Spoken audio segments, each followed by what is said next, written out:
Data. In some sense, it's facts. By the way, data is plural. What's the singular form of data? Data. What? Data. Data.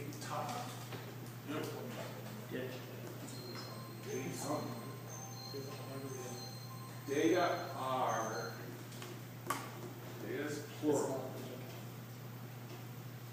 We're not in English class here, we're certainly not in Latin class, but if you ever give me a sentence that says data is cool, or data is this, or data is that, it shall brand you forever as a newbie.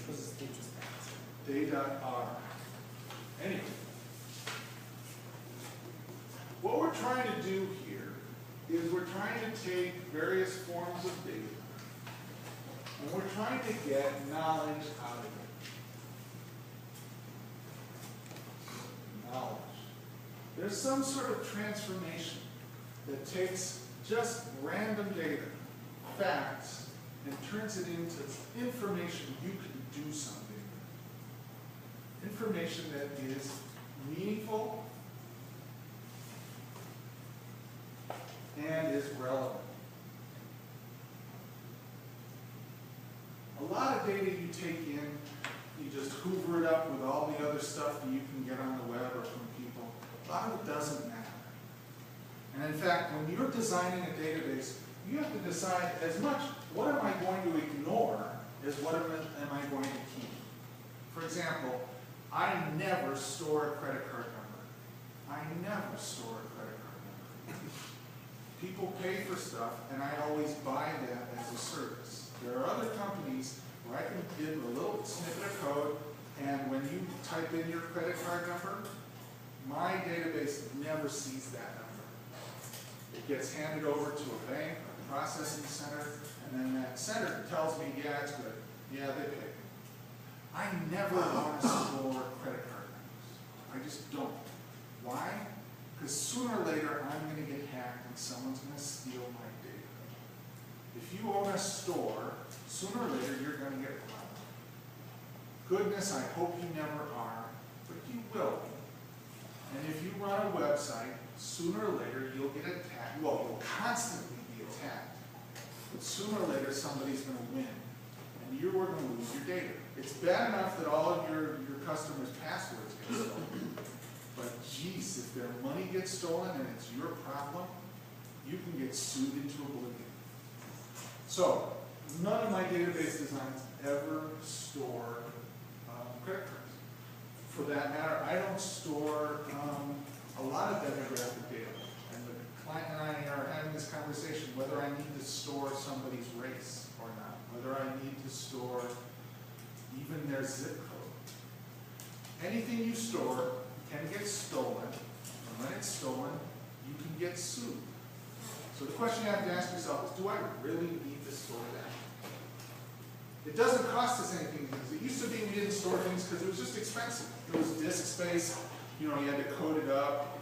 People made silly decisions like only storing the year in 2 digits instead of 4. Really dumb stuff like that, because space was expensive. Space is not expensive. You could store everything in places like Google. They do. Facebook, they store everything they can. Okay? They have lawyers. They have huge amounts of money. I don't. My client doesn't. So I'm very careful about what I store. Second thing is, okay, coming out of this database, I need to figure out what's important to me. What do I need to know? What do I need to understand from all of this data? Because we're about to talk about how do we organize data. We've been talking about how do we organize data, how do we make those relationships, how do we ask the right questions. Now, of course, you get good knowledge, and there's some other transformation process where out the other end comes wisdom or power, or what I like the most is money. A good business turns knowledge into money. That's what we all do here. Facebook, Google, they turn knowledge into money, and they do it by the billions. They're churning out money based on your data, which their wonks have turned into really cool knowledge, which typically allows them to sell you ads. which then they turn into money. This is a very old process. As a child, you learn all sorts of things about the world. Over time, you get to be pretty effective at being in the world, and if you live long enough, you get to be pretty wise. You get to be pretty effective. Now, I'm not going to deal with this transformation process at all. It's not my job. But your client will probably tell you, in order to make money, I need to answer these kind of questions. So here's an example. I have a friend who works in a consulting business, and their client was a pharmaceutical company, and their pharmaceutical company wanted to know where should I hire my next salesperson? Where should I hire, what zip code should my next salesperson live in? So you have to unravel this a little bit. I'll do this as quickly as I can. So everybody, you ever been in the doctor's office when a drug salesman come in? You notice the first thing you notice is usually they are very attractive people. I don't care what gender they are, but drug salespeople are very attractive. The second thing is they are very personable. They're just wonderful. And they have thousands of pens. That's the third thing. Drugs get sold because of a personal relationship between a drug salesman and a doctor. Drug salesman and a doctor. Now this particular client had a new treatment for an old condition.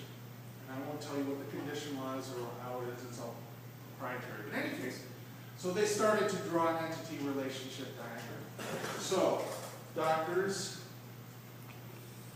treat people.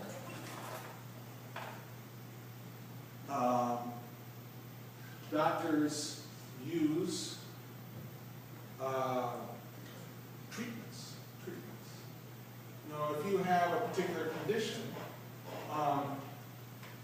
you have different ways of treating it. If you have cancer, they used to grind up apricots. I think that would solve it. They've got chemotherapy. They've got all sorts of different treatments. So that's a first-class entity. People have conditions. They have problems. Conditions.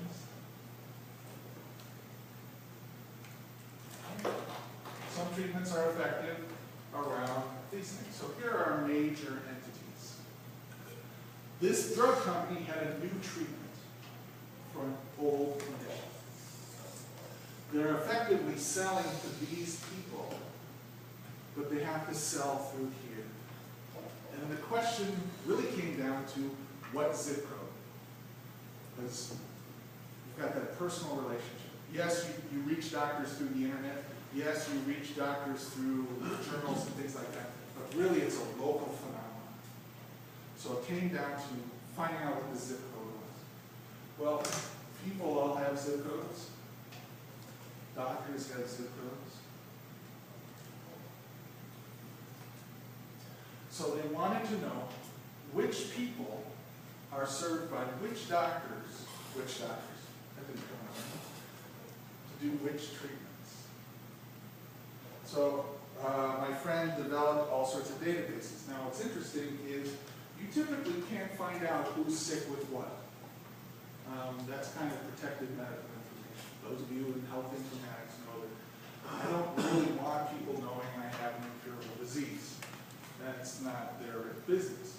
However, doctors report anonymous data all the time. The Center for Disease Control, if you have a case of the flu or if you're treating someone for an infectious disease, you report that. And people collect that data, and that's public domain data. That's government data. Doctors always tell you where the zip code was. So, and doctors, well, how do we find out who treats what? Because doctors prefer to specialize, but they don't enter that data into a database. So, my friend was able to do a couple of things. Get a whole bunch of data from the government, from voter rolls actually. Where do people live? Where's the general population? He was able to get a whole bunch of data from the pharmaceutical company. Who have they sold to in the past? And then he called 700 doctors. This is just in LA. He was just concerned about that. He called 700 doctors and asked them, what do you treat? How do you prefer? Do you ever treat this condition? And how do you treat it? And he built the data on these two connections. And the answer that he was able to give them a zip code at the end. They told him in the beginning, what zip code is my next salesman? That's assuming that I don't have a salesman already in that zip code. So what were the steps again? First, we had to do an analysis. To get this question, you had to figure out what's the ERD inside this what are the relationships, what are the cardinalities, how does all that work? Then he had to find the data to fill in this relationship. When he couldn't get it from a public domain database, he got it by interviewing people. And then he had to come up with, what's the right query? We're going to come around that again. A query is a question. The query is the right question, the appropriate question that gives you the right answer. Sometimes you start with the query. You have to figure out what information do I need? What zip code should my next salesman be hired in? And then you have to work your way back and find out, well, what's the shape of the data that gets me to that question? That gives me the ability to answer that question. And then you work your way back, do I have the data to fill in the database to answer that question? Okay? This is how it works in the real world. And sometimes if you don't have the data, you have to go get the data. The cool thing these days is everybody's taking data on you. Everybody's tracking you and selling that data. So in fact, my friend said, I asked him, what kind of database do you use? He says, I use Excel. I use Access. I said, well, that seems really primitive. He says, well, yeah, I use Mathematica, I use all these other things. But frankly, I get a whole bunch of data from the post office, I suck it into Access, I massage it until it's in the shape I want it, and then I spit it out. I get a whole bunch of data from my doctors or from the American Medical Association, I suck it into Access, I manipulate it, I spit it out. I can combine two databases with Access. He says, Access is like the monkey wrench of databases. Yes, it's not always the best tool for the job, but man, is it easy to use. And he's also a #1 Excel wizard. He doesn't do a lot of programming.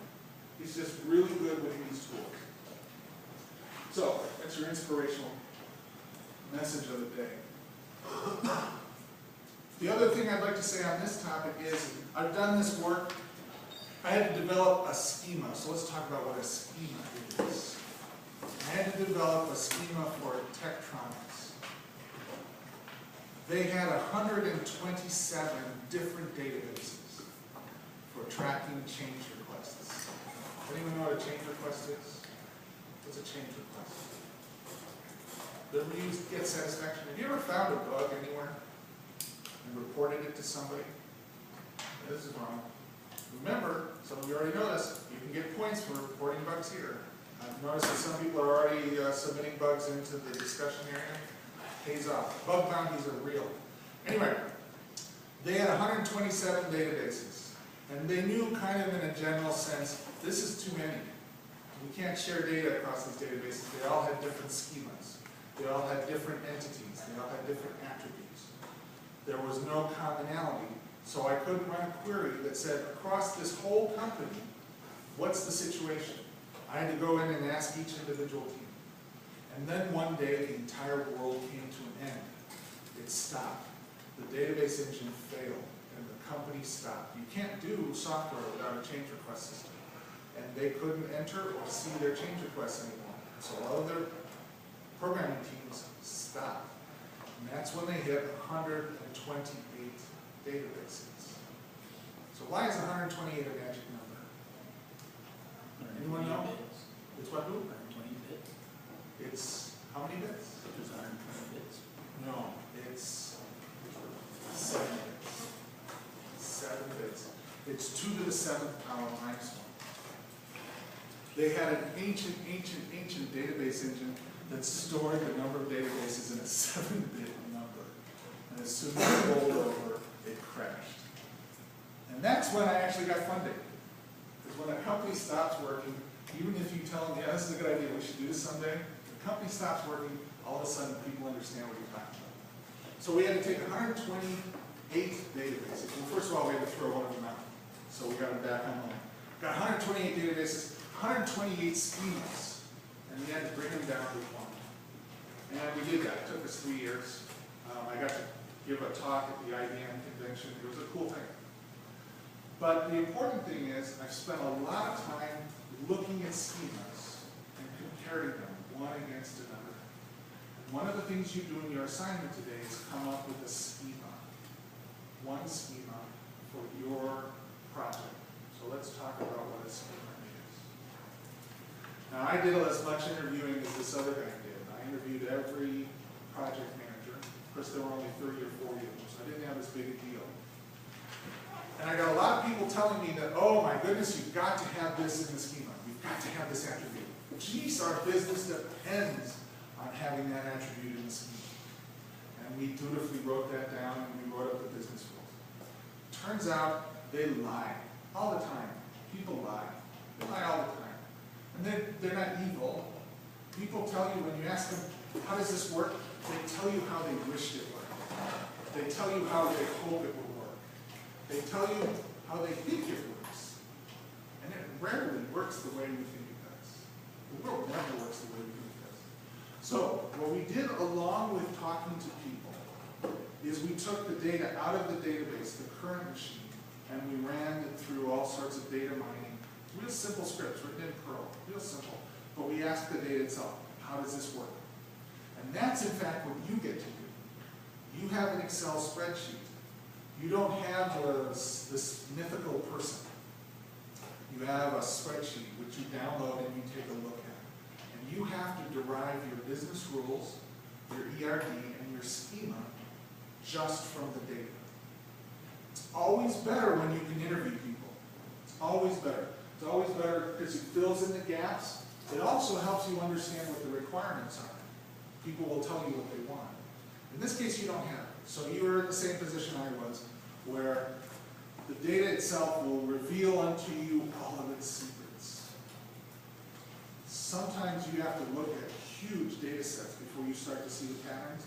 With you, how many people are in that data set? Has anyone looked at that Excel spreadsheet yet? 30, I've got it right here. 30 people? Well, there's 13 families, so. Okay? So it's pretty easy. Who knows how to auto-filter in Excel? You ever auto-filter? Okay, write that down, look it up. Auto-filter. Who knows how to sort in Excel? Yeah. Write that down, look it up. Honest to goodness, this is big. When you bring down this spreadsheet, you bring it into Excel, they will be asking, you'll be asking yourself questions. How many addresses does a person have? How many cell phones does a person have? An easy way to answer that is to take that spreadsheet and sort it by cell phone. And just by scanning, you can see, well, there's only 6 cell phone numbers here. Maybe there is, maybe there aren't. There's only 12 addresses here, and there are 13 people. Ooh, somebody doesn't have an address. 31 members, 13 families. And you can see that stuff just by sorting and looking at the data. That's the technique I would recommend to you while you're trying to figure out what are the business rules for that. Ask the data. And the way you ask a spreadsheet what's going on is you manipulate it. You sort it by various columns, and you look at the data. Your eyeballs have more cells devoted to them in your brain than any other sense, except maybe smell. Your eyeballs can tell you a lot. So use Excel to show you patterns in the data. That's the first thing. Let's get to a schema. What is a schema? Can anyone define a schema for me?